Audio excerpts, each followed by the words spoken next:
Quick disclaimer. This channel does not promote, encourage, endorse, or glorify the use of legal or illegal psychoactive substances. This is simply a harm reduction education video disguised as entertainment. What's up, guys? It's Psychedelical coming at you with another video, and today I'm starting a new series. So I'm going to be starting a drug safety series where I go over a bunch of different psychedelic or maybe empathogen substances, and we're going to talk about safe use protocol and proper dosage, the dangers of each substance, because every single drug carries dangers, whether mental or physical. So with that being said, and as I'm sure you could tell by the title of this video, the first drug we're going to talk about is magic mushrooms. So let's get started. And the first kind of subject I wanted to talk about is the difference between mental and physical danger. Because mushrooms are rather physically safe in the sense that you're very unlikely to overdose on them, because I believe the hypothetical overdose for magic mushrooms would be 4.4 dried pounds, which, try eating 4.4 dried pounds of anything, never mind mushrooms, which don't taste very good, and tell me how far you get. So in terms of physically, you're going to be just fine if you're eating good magic mushrooms that are psilocybin, not amanitas or some fake chocolate bars or gummies with research chemicals in them. Mentally, however, mushrooms can be dangerous because they are certainly something that can change your perspective on the world, and that can be in a very good way, but that can also be in a bad way, and a lot of people have actually kind of gone into a drug psychosis from eating too much, or not even eating too much, just having a bad reaction when they tried psilocybin mushrooms. So that's definitely something that you have to be very careful about. And so the next thing I wanted to get into with mushrooms is the dosage. So nowadays it's become very popular to microdose mushrooms, and a lot of people seem to be confused with what a microdose actually is. So a true microdose is going to be somewhere right around 0.1 to 0.3 grams dried. And that may sound like way too little to a lot of you, but a real microdose is not supposed to be something that gets you high or that you can even feel, really. You're just kind of supposed to look back at the end of the day and go, oh, what? I was having a great day. Why did I have such a great day? Oh, right, I microdosed that morning. Like, it's really supposed to be something called subperceptual, which just means that you can't perceive the effects of the dose. And so after a microdose, you get into the low dose range. And I would consider a low dose a 0.5 gram to 1.5 grams, depending on the strain, species, and particular mushroom, etc. And this is where you're going to start getting some light visuals. You're probably going to get a nice body high. And you're not always going to get visuals at this level, or even higher levels. That changes from trip to trip as well, but at a 0.5 gram to 1.5 grams is typically where you get visuals, body high, and you actually kind of start to trip. Now, a medium dose, I would consider that anywhere from 1.5 grams to 3 grams, depending on the strain, species, etc. And honestly, I have gotten what I would consider a medium dose from 1 gram of some very potent mushrooms. But that being said, that's not something that most people are going to run into. And so for most people, 1.5 to 3 grams will be a nice fat medium dose. And once we start to punch into higher doses, I would consider the range for a high dose 2.5 to 4 grams. And you might be asking, well, how is a medium dose maxing out at 3, but a high dose bottoms out at 2.5? That's because it varies so much between strains and different species that it's just hard to put a precise number on what dose it is, because it's also, this is all based on my own experience and my own perception of the dosing. Some people could consider 2 grams to be an absolutely monstrous dose, and that I have to respect that. But anyways, once you pass that 4 plus, 5 plus gram range, you start to enter, a lot of people have called it ego death, but it's not really that. The trip just becomes something different, where you're no longer exploring a changed version of this world, but you're exploring a different world entirely. And it could all be in your head, it could be real, someplace that you go, but in my experience, when you take more than 5 grams of dried mushrooms, it becomes a very perception-altering, ego-destroying, reality-breaking experience that a lot of people really aren't ready for and shouldn't have. Like, it's not... Like, a lot of people like to talk about, oh, I was able to let go of all of my anxiety and stress, but it's... You have to let go of everything in this world, pretty much. Like, there will be points when you take that many mushrooms that you genuinely don't know what you're doing. You cannot decipher what your physical body is doing in this world. And that can be very scary. But, so, now that we've gotten through the dosage, I'm going to give some advice, or maybe a little bit on how to prep for your first trip with mushrooms. So, first thing you're going to want to know is that they last, like, you're going to want to have 6 to 8 hours free, because when you take them, they might take a little while to kick in. Like, typically I can feel them within 10 to 15 minutes, but I'm not actually going to be tripping or even that high for another 45 minutes to an hour usually. So they take a while to kick in, and then after they start doing that, once you climb to the peak eventually, you really have like a lot of time that you need free, because you're not going to be able to do most of the things you normally can. The people you're around affect your trips so much. You're going to want to be around people that A, know you're tripping, and B, it's very, very preferable to have somebody experienced with mushrooms, or at least psychedelics of some sort, because it just makes such a big difference having somebody that can tell you definitively what's going on and how to deal with it. It binds you to reality so much more, like, and plus it's just awesome to have a good friend there to laugh and get along with. Your dose for your first trip, I would honestly recommend starting with 1 gram. That is biggest recommendation I can give you. You can always take more mushrooms later. You can never take less. So you really don't want to push it your first time. I recently actually introduced a good friend of mine to psychedelics, and he tried magic mushrooms with me for the first time, and he took 0.8 and he had a wonderful trip, visuals and all. So you really don't need to take these huge monstrous doses that just break you out of this reality to have a great, awesome trip. Your set and your setting. Now, this is something that's been tossed around a lot in the psychedelic world, but here I'm here to pretty much clarify it for you. Your set is your mindset, how you feel that day, what's been going on in your life. Did you just go through a breakup?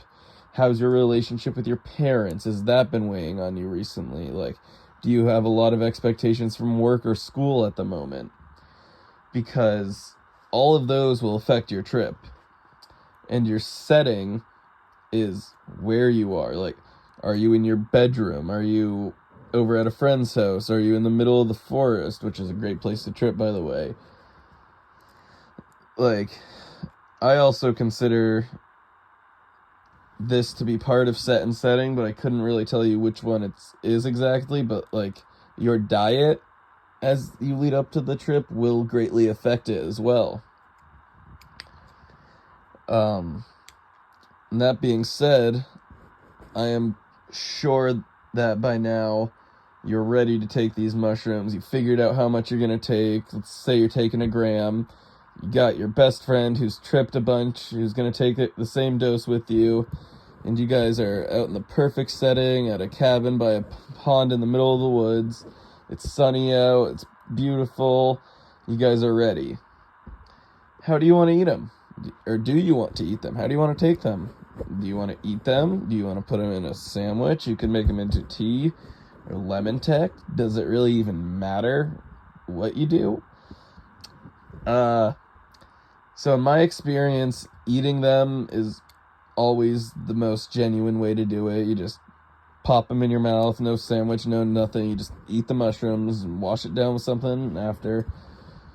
But some people really can't do that and it just tastes too bad for them. So a lot of people will make them into a sandwich. They'll make like a peanut butter and jelly sandwich and put them on it. And that works, but that's still kind of the same route of administration. You're just eating them. You can make a tea with psilocybin mushrooms. Water boils at 212 degrees, and psilocybin starts to break down at 224. So you will not be destroying any psilocybin by boiling the mushrooms, but it will extract it. And in my experience, tea hits way faster than eating them. You will be tripping in 5 to 20 minutes if you drink a tea. If you eat them, it's going to take a little while longer. But now, and then there's another popular term called lemon tech. Lemon tech is where you grind up your mushrooms or you chop them up real fine, and then you soak them in lemon juice. And what this does is it breaks down the polysaccharides in the mushrooms called chitin, which in turn releases the psilocybin out of the fibers of the mushroom flesh and goes into the lemon juice. Then you can strain that out and drink it like a shot or make lemonade or put it into like a normal tea or something or whatever you'd like to do. But that hits very, very fast and very potent because you've essentially done a similar thing to tea, but it's so concentrated because it's just this little bit of lemon juice. And in terms of does it matter, I would say yes. It depends on what type of experience you want, but in my experience, tea has been the most versatile because, well, you can just drink it all down real quick and have a fast come up. You can also just space out how long you drink the tea for and drink it for 20 or 30 minutes, and that will extend that come up, and it'll be a lot smoother than even eating them, in my opinion. So, in my opinion, tea is the superior way to ingest magic mushrooms.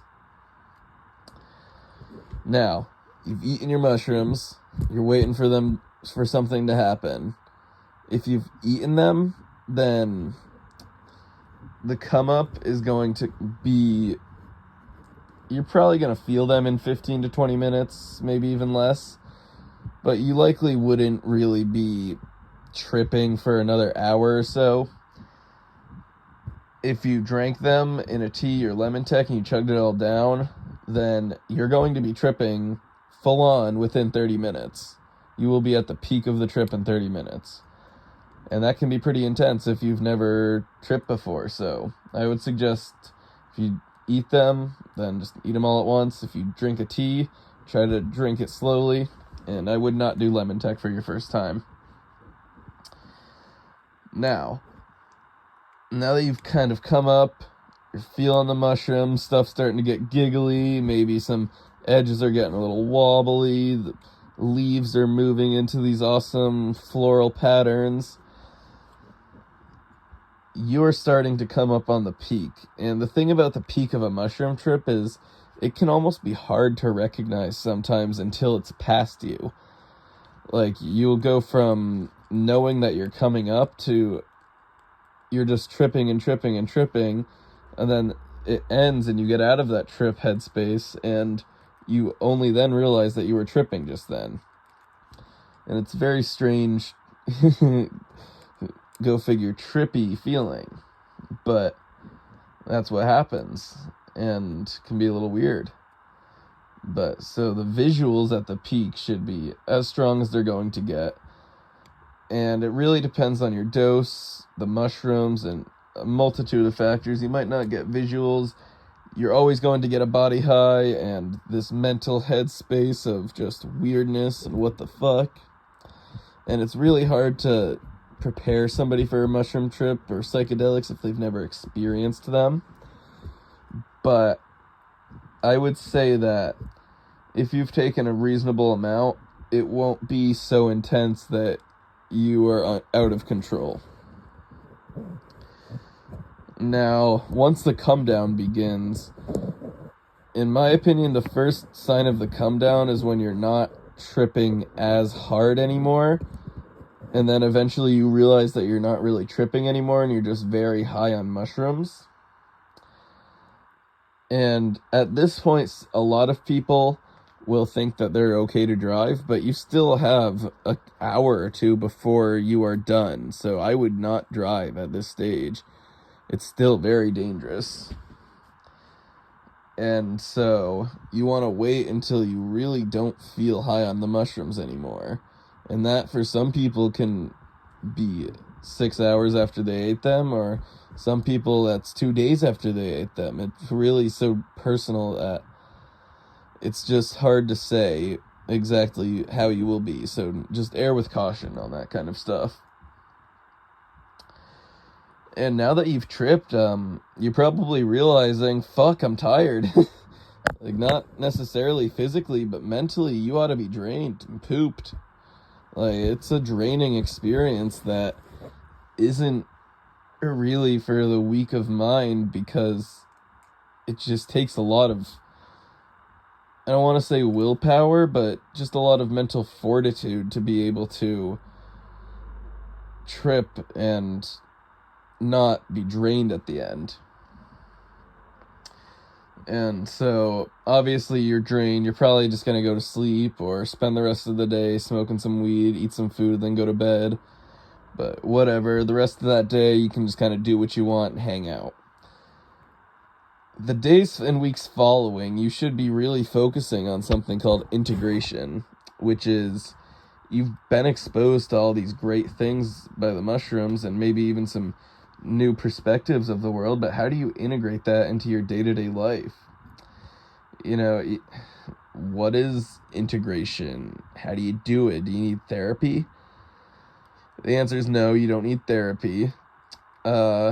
Integration is pretty much just taking all those lessons and applying them day to day, which for some people you might not have gotten the lesson during the trip, and so part of the integration for you could be just really thinking for a few days about your trip and the emotions that you may have felt, why you may have felt them, and, you know, just kind of what was going on during your trip. And a lot of the time it will just kind of come into your head like a clear message on what the lesson was. And it may not be something like, oh, you should do this, you should pay your car payment on time more often or some shit like that. It might just be like, hey man, you are a super anxious person for no reason, and you might just kind of see that, and logically you could already know that before the trip, but it'll really just make you see it and believe it from a different perspective, where you can emotionally understand that there's no reason to be anxious about some pointless objects in your life.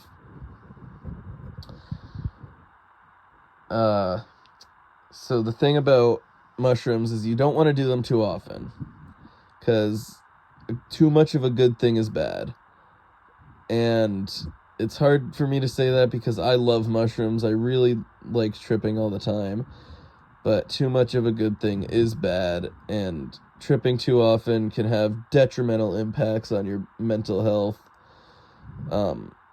Especially if you have heavy trips very often where you're unable to do much in this world. It could actually affect your physical health at that point, because if you're really doing that super often, then you might be dehydrated on a regular basis, which is not good for you.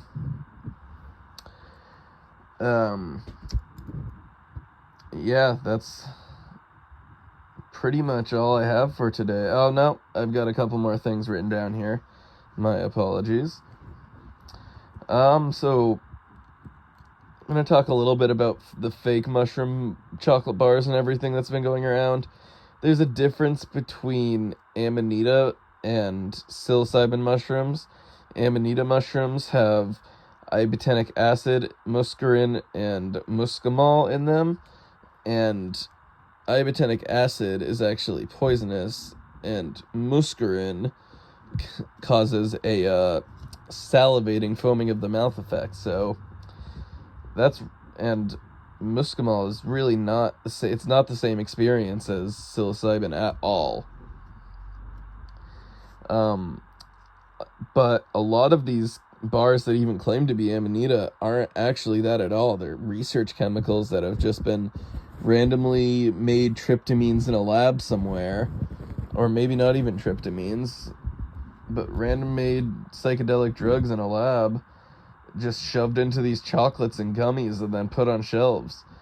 And a lot of people will go and buy them and think that they're taking mushrooms, and then they just assume that, oh, yep, that was mushrooms.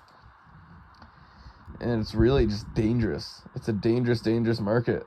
So please stay away from anything that you see in a smoke shop or online like that. Just buy your drugs from a reputable source, not a company, a reputable plug, if I must, and be careful. And the basic look of mushrooms. Now, this is a little bit harder to say because a lot of them look very different. There's some exotic species out there.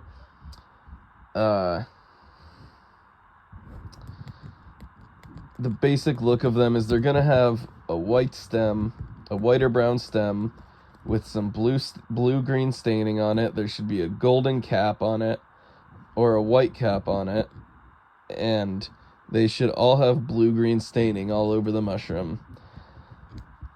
There's other mushroom species in the wild that stain blue that do not have psilocybin in them, so do not take any random blue staining mushroom you find. But that's just a basic, like, if you buy a bag of mushrooms, they have gold-brown tops and whitish stems that have blue-green staining all over them, then you likely have psilocybin mushrooms that are okay to eat. Now, some people talk about smoking mushrooms, and I have smoked mushrooms before. It doesn't have much of an effect. It does have an effect, it's just not the psychedelic trip, and it's quite a waste of mushrooms. I've heard some rumors that you can smoke mushrooms after having taken a monoamine oxidase inhibitor, but I really don't know about that because I have not tried it. And you've heard me talk a lot about the different species and strains, but you might not know what that exactly is. So I'll break it down. So mushrooms go by genus, species, and then sometimes identified strains, which would be different phenotypes, essentially. So a genus would be like, I'll use a popular example of Psilocybe cubensis. Psilocybe is the genus, cubensis is the species, and then you have all these different strains like Golden Teacher and Penis Envy and Jedi Mindfuck and Louis Vuitton and Shakti and whatever you want to go over. But those are all the same species from the same genus. I have had the fortunate opportunity to try multiple different genuses of psilocybin mushrooms. I've tried Panaeolus and psilocybe, and Panaeolus trips are very different than psilocybe trips. Also, different species from the psilocybe genus and different species of the Panaeolus genus have distinct individual trips that are caused just by varying levels of chemicals in the species. And it's quite a interesting experience to have tried multiple different genuses. And so the last thing I'm going to talk about before I let you guys go, I think, is I'm just going to talk about mixing shrooms with other substances. Now, this can drastically increase the mental and physical dangers. For instance, mixing mushrooms with cannabis can increase the mental dangers, because for a lot of people that will intensify the trip and make everything a lot more anxious sometimes. Other psychedelics like LSD or mescaline or 2CB when mixed with mushrooms can have a really weird, they can have a synergistic effect, or they can have a really weird push and pull kind of effect where it's kind of like these substances are fighting for control over your brain and you're just being pulled in each direction and you can't really figure out which trip you're actually having. And then when you add nitrous into the mix with any psychedelic, including mushrooms, it intensifies the psychedelic experience for a while and kind of throws your trip into overdrive. Like, nitrous for psychedelics really is like nitrous on a car. It just throws it into the next gear. Alcohol on psychedelics is an interesting combo because alcohol can kind of almost dull some of those anxious feelings that might occur, but that can actually also dull some of the good feelings. So alcohol, while it can be an excellent combo with magic mushrooms, isn't something I'd necessarily recommend for your first trip or anything. And the last thing I'm going to talk about is MDMA. Now, obviously everybody knows MDMA and acid, the candy flip, MDMA mushrooms, the hippie flip, but it really is a great combo. However, combining MDMA with magic mushrooms, if you take too much of either of them, can be dangerous physically because of something called serotonin syndrome, especially if you're on SRIs or SSRI medications. Also, mixing those with anything else that works on serotonin is dangerous and potentially deadly in the rare, very obscure, like, high toxicity cases. And on that note, I'm going to tell you all, be safe, make good choices, only buy from reputable people, and I hope that's pretty much it. I hope you all have a great day, and thank you so much for watching. I'd seriously appreciate it if you liked or subscribed. It would really help me out.